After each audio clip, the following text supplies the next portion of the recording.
If your only exposure to Star Wars is the films, or even just the films and all of the major TV series, the name Polis Massa probably doesn't ring a bell to you. If you played the original Star Wars Battlefront 2, meanwhile, it's probably giving you flashbacks to every NPC in the game pouring into the same choke point for 10 minutes until one side wears itself out. Polis Massa, for those who don't know, was the asteroid where Padme was taken to die in Revenge of the Sith, and it's actually a lot more interesting than its brief appearances in the film and in Battlefront suggest. In this video, we'll be telling the story of this unusual shattered world and the beings who came to call it home.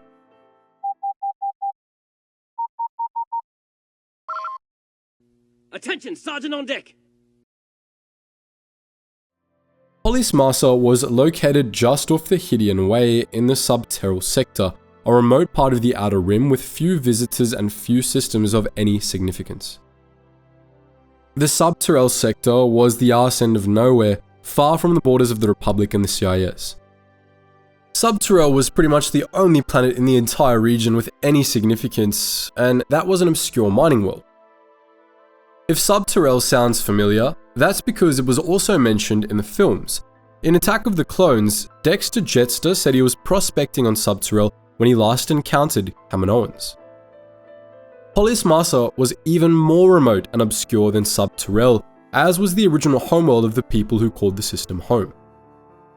You might remember an odd species of thin, pale-faced aliens on Polis Massa in Revenge of the Sith. These beings are sometimes referred to as Polis Massans, but they were properly known as Kallidahins, and their original homeworld, Kallidah, was located nearby, also in the Subterrel sector. The Kallidahins evolved on Kallidah, and they were highly unusual for a humanoid species.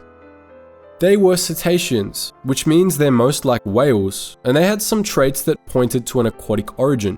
Their skin was thick and insulating, and their eyes were black and beady. Other features were more bizarre. Their fingers had tree-like growth rings, and their faces were completely featureless, covered by a pale osmotic membrane. Most Polis Massans were also mute by human standards, communicating through sign language and limited natural telepathy. The Kallidahins were a peaceful but insular people, preferring to keep to themselves. They only maintained regular relations with the Kaminoans, who were insular themselves. Unlike the Kaminoans, however, the Kallidahins had a deep fascination with and respect for life, familiar and alien-like. They were almost compulsive in their desire to learn as much as possible about other sentient species, but since their communication skills were rather poor, they preferred to do so through xenobiology and xenoarchaeology. The Kallidahins excelled in both of these fields, as well as in medical science. They were also well known for their discretion. Kallidahins were solid secret keepers and rarely asked questions whenever outsiders came to them for help. The Kallidahins were fairly advanced and invented space travel of their own accord, and they either invented or acquired hyperspatial travel as well. Once they had this technology, they set out to explore the worlds of the Subterrel sector, analyzing and cataloging all the living beings they came across. But one system fascinated them more than any other, the one they named Polis Massa. This system was uninhabited, but it contained a huge asteroid field that Kallidahan scientists concluded had formed from the destruction of a habitable world. Archaeologists sent to the Polis Massa field discovered evidence that the ancient planet had been inhabited by a sentient species with an apparently advanced culture, one that bore no similarities to any other the Kallidahins were aware of.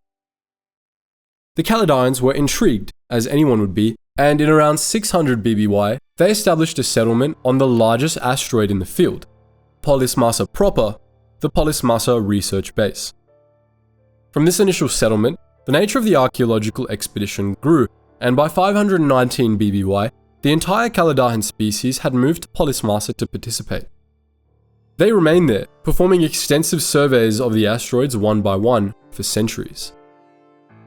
The Kallidahins spent all this time focused on two questions: who were the people who had lived on Polis Massa, and what caused their apparent destruction? The nature of the Polis Massa cataclysm, as it came to be known, stumped the Kallidahins, as well as the Republic researchers and Jedi archaeologists who occasionally popped in to help the Kallidahins on their work. It was unclear whether the cataclysm was natural, caused by a collision with another planet or something similar, or whether the planet had been destroyed by some superweapon in the ancient past, or perhaps as a result of some action on the part of the planet's native civilization. But the Kallidahins were more preoccupied with the other question, that of who the original inhabitants of Polis Massa were and what they were like. They called them the Kallidahins, and Kallidahn archaeologists discovered many artifacts from their culture over the centuries. The most important find came in 59 BBY with the discovery of the ancient lost city of Wienta, from which the Kallidahins learned much about the Kallidahins and recovered countless artifacts. Curiously, this city and most of the other major artifacts the Kallidahins found were located deep inside the planetoid. The Kallidahins pored over these artifacts, looking for what they considered the greatest treasure of all, Kallidahn genetic material. Their fixation with Kallidahn genetics was because of a closely guarded secret that few non-Kallidahins knew. The Kallidahns' leading hypothesis was that the Kallidahns had survived the Polis Massa cataclysm, fled the ruins of their homeworld, and settled on another planet, and they believed that the descendants of these ancient refugees were their ancestors. Incidentally, this would mean that the Kallidahns really were Polis Massans, just in a roundabout way. Seeking to prove their ancestry by replicating and analysing Kallidahn tissue, the Kallidahns made a deal with the Kaminoans, who taught them some of their most closely guarded trade secrets in exchange for a boatload of xenobiological data the Kallidahns had collected. Using Kaminoan cloning techniques, the Kallidahns hoped to be able to clone at least part of an Kallidahn for study, and though their 500-year dig had yet to turn up suitably intact genetic material for this, the Kallidahns persisted in the hope of one day getting the answers they sought.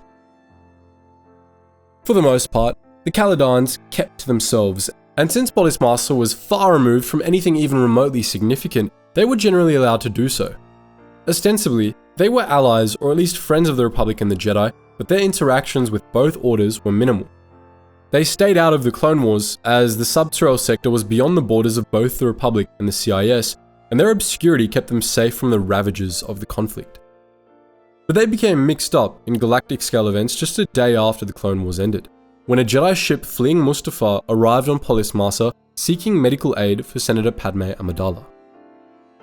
The Kallidahins provided Padme with the required medical care, and they provided shelter to Jedi refugees Obi-Wan Kenobi and Yoda, as well as their ally, Senator Bail Organa. Padme, as we all know, died on Polis Massa, but before she did, she was able to give birth to twins she named Luke and Leia. On Polis Massa, the Jedi and their allies divided up the children and planned out their next moves. After arranging Padme's funeral, Bail left for Alderaan with Leia, Obi-Wan left for Tatooine with Luke, and Yoda left for Dagobah alone. But this wasn't the end of Polis Massa's involvement in galactic affairs. Not long after the Jedi left, a pair of Inquisitors were sent to investigate the station. The Kallidahins managed to escape the wrath of the Empire, but this wasn't the last time that the Empire came calling. You'll recall that Bail Organa was also on Polis Massa when Padme died, and when he became one of the leaders of the Alliance to Restore the Republic, he tipped the other rebel leaders off to Polis Massa's value as a hideout. Throughout the Imperial period, the Kallidahins secretly aided various rebel cells, helping them ship weapons and providing them with hideouts and medical care when they needed it. The Alliance actually built a base of its own on Polis Massa, which, in 0 BBY, was attacked by the Imperial 501st Legion, which believed the rebels at the Polis Massa base were hiding a stolen copy of the Death Star plans. The Imperials destroyed the rebel base, they found no stolen plans, and their attention was soon drawn away by other needs. Somehow, the Kallidahins managed to escape Imperial subjugation yet again after this battle, and they continued with their archaeology, heedless to the fall of the Empire and the rise of the New Republic. So, that's the story of Polis Massa, or at least as much of it as the Kallidahins were able to glean. But what do you think?